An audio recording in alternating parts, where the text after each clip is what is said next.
Schönen guten Tag, liebe Freunde. Danke für das Einschalten. Es freut mich sehr, euch wiederzusehen. Danke, dass ihr wieder dabei seid. In diesem Video möchte ich euch wieder meine Straßenbahnfahrt in Irkutsk zeigen. Das Problem bei diesen Straßenbahnfahrten in Irkutsk besteht darin, dass die Fenster immer schmutzig sind und durch das Fenster zu filmen ist nicht so schön. Aber bei dieser Straßenbahnfahrt war das kleine Fensterchen offen und ich konnte ungestört das Video drehen und so könnt ihr die Stadt Irkutsk aus dem Straßenbahnfenster beobachten. Dabei möchte ich euch einige Nachrichten aus Russland gerne vorstellen. Ich hoffe, ihr habt ein Interesse für das Geschehen im Land. Unsere Fahrt beginnt vom Hauptbahnhof Irkutsk und geht weiter bis zum Zentralmarkt. Also bleibt gerne dran, los geht's! Immer mehr Russen über 55 suchen Arbeit. Immer mehr Menschen in Russland, die kurz vor dem Rentenalter stehen oder bereits 55 Jahre und älter sind, suchen seit 2025 deutlich aktiver nach Arbeit oder einem Nebenjob. Warum ist das so? Alexandra Naumova, Direktorin für Personalverwaltung beim HR-Konzern Fentra, nennt die Hauptgründe. Die Rentenreform zwingt die Menschen länger auf dem Arbeitsmarkt zu bleiben. Dazu kommt der finanzielle Druck. Die Rente reicht oft schlicht nicht aus. Und nicht zuletzt wollen viele Ältere heute einfach aktiv bleiben, beruflich tätig sein, sich weiterentwickeln, Sport treiben.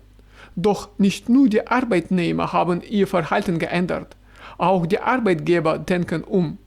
Der akute Fachkräftemangel zwingt viele Unternehmen dazu, verstärkt auf ältere Bewerber zu setzen, die jahrzehntelange Berufserfahrung mitbringen.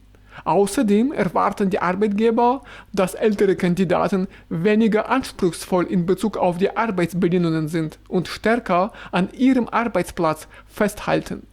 Zuletzt hat auch der Senator Igor Muroge vorgeschlagen, die Mechanismen für den vorzeitigen Renteneintritt sowie die Neuberechnung der Rentenzahlungen für berufstätige Rentner zu überarbeiten. Damit trägt das staatliche System schrittweise immer stärker den Interessen derjenigen Rechnung, die länger auf dem Arbeitsmarkt bleiben.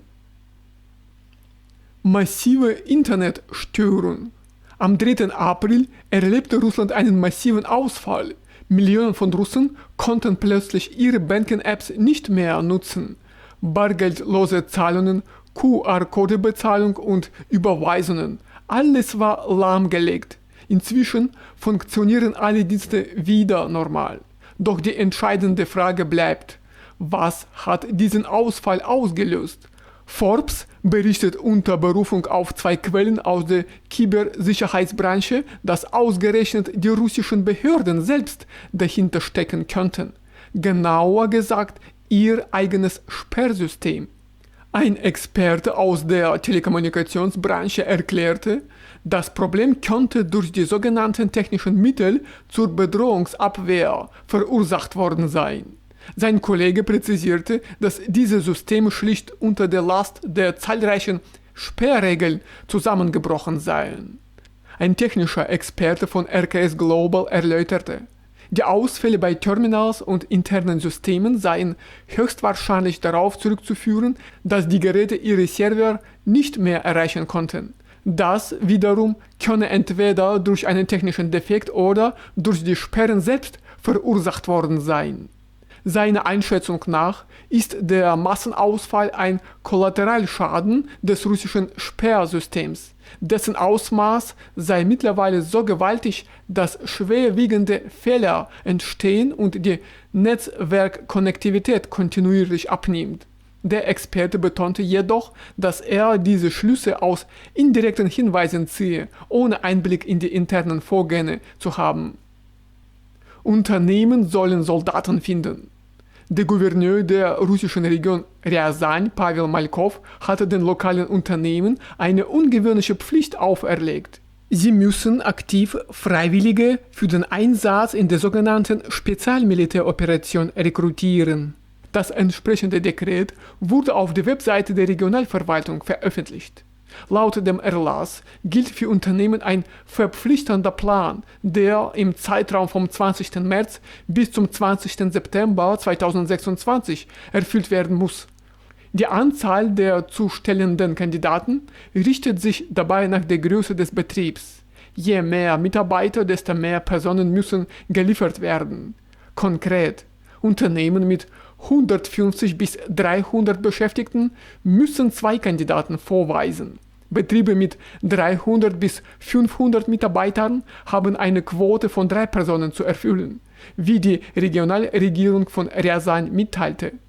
Welche Konsequenzen drohen, wenn ein Unternehmen diese Vorgaben nicht erfüllt, lässt das Dokument offen. Dabei hat der Kreml-Sprecher Dmitri Peskov erst kürzlich versichert, dass eine neue Mobilisierungswelle in Russland kein Thema sei.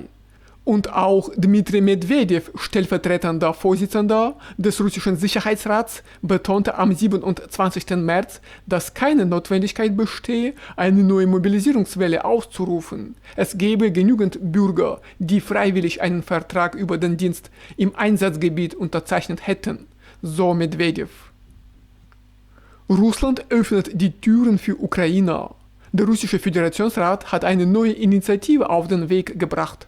Ukrainer, die Russland gegenüber positiv eingestellt sind, sollen künftig leichter nach Russland umsiedeln können. Das gab Senator Dmitri Worona in seinem Telegram-Kanal bekannt. Konkret geht es um Bewohner jener Teile der sogenannten neuen russischen Regionen, die noch unter Kontrolle Kiews stehen, sowie um Ukrainer aus anderen Landesteilen, die traditionelle Werte teilen. Worona betonte, dass es sich dabei um potenziell mehrere Millionen Menschen handeln könnte. Der Senator erklärte, er habe beantragt, den Ausschüssen für Wirtschafts- und Sozialpolitik den Auftrag zu erteilen, ein eigenes Umsiedlungsprogramm für ukrainische Staatsbürger zu entwickeln. Dieser Vorschlag sei unterstützt worden, so Worona. Zug Moskau-Tscheljabinsk entgleist. Am 3. April ereignete sich in der Oblast Uljanowsk ein schwerer Unfall. In der Nähe des Bahnhofs Brandino entgleiste der Personenzug Nummer 302 auf der Strecke Moskau-Tscheljabinsk. An Bord befanden sich 415 Menschen. Laut dem Gouverneur der Region Alexei Russkich wurden 35 Personen verletzt. 18 von ihnen wurden in Krankenhäuser in Uljanowsk und Dimitrovgrad eingeliefert. Die übrigen erhielten ambulante Behandlung. 2 Passagiere erlitten mehrfach Verletzungen, alle anderen befinden sich in einem leichten Zustand. Der Gouverneur betonte außerdem, dass keines der Kinder an Bord ins Krankenhaus eingewiesen werden musste. Ärzte beurteilten den Zustand der Minderjährigen als zufriedenstellend. Auch der Gouverneur der Oblast Tscheljabinsk, Alexei Texler, äußerte sich zu dem Vorfall. Seinen Angaben zufolge erlitten 20 Personen Prellungen, ein Passagier zog sich einen Beinbruch zu, ein weiterer einen Schlüsselbeinbruch. Das Ermittlungskomitee Russlands hat ein Strafverfahren eingeleitet. Nach vorläufigen Erkenntnissen der Behörde liegt die Ursache der Entgleisung in einem mangelhaften Zustand des Gleisbetts. Kennzeichenpflicht für E-Roller. In Russland bekommen Elektroroller künftig staatliche Kennzeichen. Die Bundesbehörde Rosstandart hat Änderungen an der GOST-Norm verabschiedet, die Typen und Abmessungen von Kfz-Kennzeichen für verschiedene Fahrzeuge festlegt. Die Neuerungen betreffen speziell die Kennzeichen für sogenannte individuelle Mobilitätsmittel. Laut dem neuen Standard muss das Metallschild 137 x 137 mm groß und zweizeilig sein. In der oberen Zeile stehen 3 Buchstaben, in der unteren Zeile 2 Ziffern sowie der Regionalcode. Die russische Trikolore ist dabei nicht verpflichtend. Die Änderungen wurden auf Initiative des Technischen Normungsausschusses Straßenverkehrssicherheit eingeführt, wie die Behörde erläuterte. Langfristig sollen die Neuregelungen als Grundlage für die offizielle Registrierungspflicht von Elektrorollern dienen.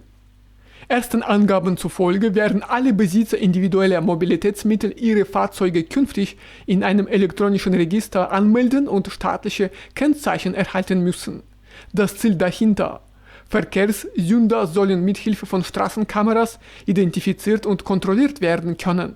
Der Service wird kostenpflichtig sein. Schätzungen zufolge gibt es in Russland derzeit rund 1,2 Millionen private individuelle Mobilitätsmittel. Also, liebe Freunde, das war's von mir für heute. Danke, dass ihr euch die Zeit genommen habt, dieses Video bis zum Ende anzuschauen. Ich freue mich auf eure Fragen und freundliche Kommentare. Im weiteren Verlauf dieses Videos hört ihr den Originalton. Auf jeden Fall wünsche ich euch alles Gute im Alltag und viel Erfolg bei der Arbeit. Wir sehen uns bald in meinen neuen Videos wieder. Bis die Tage. Tschüss.